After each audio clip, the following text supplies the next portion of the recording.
청취자분께서 보내주신 자료들, 네, 잘 봤습니다. 오늘은 이걸 가지고 좀 깊게 파고들어 볼까 하는데요. 바로 혈관 건강, 특히 그 침묵의 살인자라고 불리는 혈관 질환 예방에 대해서요. 네, 뭐 가심이 아프다거나 어지럽다거나 이런 증상이 아직은 남의 얘기 같아도 혈관 관리는 정말 중요한 문제잖아요. 그럼요. 아주 중요하죠. 그래서 오늘 우리 몸속 혈관이 막히는 걸 좀 막고 건강을 되찾는 그런 방법을 같이 찾아보겠습니다. 네, 그 자료들을 보니까요. 핵심은 역시 그 혈관을 막는 주범, 플라크라는 게 어떻게 생기고 또 이걸 식단으로 어떻게 관리할 수 있느냐 여기에 초점이 맞춰져 있더라고요. 아, 플라크 관리요? 예, 그러니까 단순히 약만 생각할 게 아니라 우리가 매일 먹는 음식, 식습관을 통해서 혈관 건강을 좀 개선할 수 있는 그런 구체적인 방법들을 살펴보는 게 중요할 것 같습니다. 좋습니다. 그럼 일단 그 플라크라는 게 도대체 뭔지 그것부터 좀 확실히 알아야겠네요. 혈관을 막는다고 하니 정체를 알아야죠. 맞습니다. 그 플라크는요, 쉽게 말하면 혈관 벽에 끼는 기름 찌꺼기 같은 거예요. 기름 찌꺼기요. 네, 자료를 보면 혈액 속에 있는 나쁜 LDL 콜레스테롤 있잖아요. 특히 이게 산화가 되면 더 안 좋은데 이 산화된 LDL 콜레스테롤하고 중성지방이 혈관벽에 상처를 내고 거기에 막 달라붙어서 쌓이는 거죠. 아, 쌓여서 길을 좁히는 거군요. 그렇죠. 그게 바로 죽상동맥경화증이라는 거고요. 또 중성지방 자체는 피를 좀 끈적끈적하게 만들어요. 아, 혈액 자체도요? 네. 근데 더 무서운 건 이 플라크가 불안정해져서 톡 터지면요. 그 자리에 피가 엉겨붙어서 혈전, 그러니까 핏덩어리가 생길 수 있다는 거예요. 이 혈전이 이제 뇌혈관을 막으면 뇌졸중, 심장혈관을 막으면 심근경색.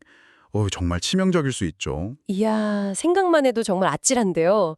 그래도 희망적인 건 이 해결책이 우리 식탁 위에 있다는 거 아니겠습니까? 네, 맞습니다. 자료에서 혈관 청소부 식품들을 몇 가지 딱 꼽아줬는데 첫 번째가 마늘이더라고요. 마늘, 이게 어떻게 도움이 되는 거죠? 마늘의 핵심 성분은 바로 알리신입니다. 알리신. 네, 이 알리신이 혈소판이 서로 엉겨붙는 걸 좀 막아주고요. 혈관을 좀 편안하게 이완시켜서 혈압을 낮추는 데도 도움을 줘요. 그리고 간에서 콜레스테롤이 합성되는 것 자체를 좀 억제하는 효과도 있고요. 오, 여러 가지로 좋네요. 그렇죠. 그래서 자료에서는 이 알리신 효과를 제대로 보려면 생마늘을 다지거나 빻아서 바로 먹지 말고요. 한 10분 정도 그대로 뒀다가 먹는 게 좋다고 해요. 잠깐 기다려야 하는군요. 네, 그래야 알리신이 활성화된다고 하네요. 근데 이제 속이 좀 쓰리거나 위가 약하신 분들은 찐마늘을 꿀에 재운 꿀마늘 형태로 드시는 것도 괜찮은 방법이라고 하고요. 꿀마늘도 대안이 될 수 있군요. 알겠습니다. 자, 다음 주자는 양파인데요. 저희 고기 먹을 때 양파 꼭 같이 먹잖아요. 이게 그냥 맛만 좋으려고 먹는 게 아니었네요. 그럼요. 양파, 특히 그 껍질 쪽에 많은 퀘르세틴이라는 성분이 아주 중요합니다. 퀘르세틴이요? 네, 이게 아주 강력한 항산화 물질인데요. 아까 말씀드린 그 산화된 LDL 콜레스테롤 있죠? 그게 혈관벽에 들러붙는 걸 막아주는 역할을 해요. 그러니까 플라크가 생기는 초기 단계를 좀 차단해 주는 거죠. 아, 달라붙는 걸 막아주는군요. 네, 자료를 보니까 이 퀘르세틴은 기름에 살짝 볶아 먹으면 흡수율이 더 좋아진대요. 오, 볶아 먹는 게 좋군요. 네, 그리고 양파 껍질도 버리지 말고 깨끗하게 씻어서 차로 끓여 마시는 것도 이 퀘르세틴이 섭취하는 좋은 방법이라고 소개하고 있습니다. 양파 껍질 차라. 흥미로운데요? 자, 콜레스테롤 얘기도 했고 이제 혈액 자체를 좀 깨끗하게 하고 염증을 줄이는 데는 역시 등푸른 생선이 최고겠죠? 오메가3. 네, 맞습니다. 고등어, 꽁치, 삼치 같은 등푸른 생선에 많은 오메가3 지방산, 특히 EPA랑 DHA가 중요해요. EPA, DHA. 네, 얘네들이 혈액을 끈적이게 만드는 주범 중 하나인 중성지방 수치를 낮춰주고요. 또 혈관 벽에 생기는 염증 반응을 억제하는 데 아주 효과가 좋습니다. 그럼 어떻게 먹는 게 가장 좋을까요? 구워 먹는 건 좀 그런가요?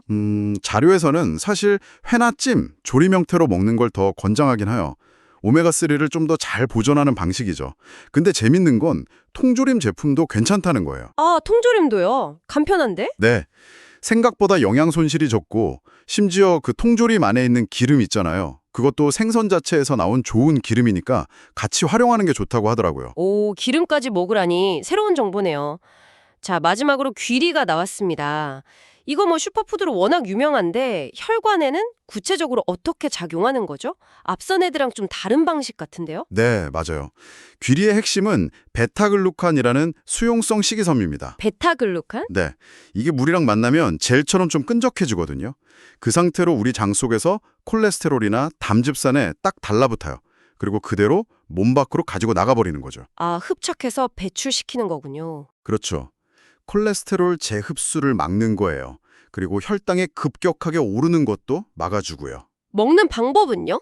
자료에서는 그 전날 밤에 우유나 요거트에 미리 불려놓는 오버나잇 오트밀 방식이나 아니면 그냥 우리 밥 지을 때 백미의 한 30% 정도 섞어서 귀리밥으로 먹는 걸 추천하더라고요. 쉽게 할 수 있는 방법들이죠. 네, 그러네요. 오버나잇 오트밀, 귀리밥. 좋습니다. 자, 이렇게 혈관 청소에 좋은 음식들을 쭉 알아봤는데 자료 마지막 부분에 아주 인상 깊은 말이 있었어요. 음식은 총알이고 생활 습관은 방아쇠다. 이게 무슨 뜻일까요? 아, 그거 정말 핵심을 찌르는 말이죠. 아무리 우리가 마늘이니 양파니 귀리니 좋은 음식, 즉 총알을 잔뜩 챙겨 먹어도 건강한 생활 습관이라는 방아쇠가 당겨지지 않으면 그 효과가 제대로 발휘되기 어렵다는 거죠. 반감될 수밖에 없다는 거예요. 아, 방아쇠가 중요하군요. 그럼 그 방아쇠는 구체적으로 뭔가요? 자료에서 딱 3가지를 강조하는데요. 첫째는 꾸준한 운동, 특히 유산소 운동이랑 근력 운동을 같이 하는 게 좋고요. 운동. 네. 둘째는 너무나 당연하지만 정말 중요한 거, 금연 그리고 절주. 금연, 절주. 그렇죠.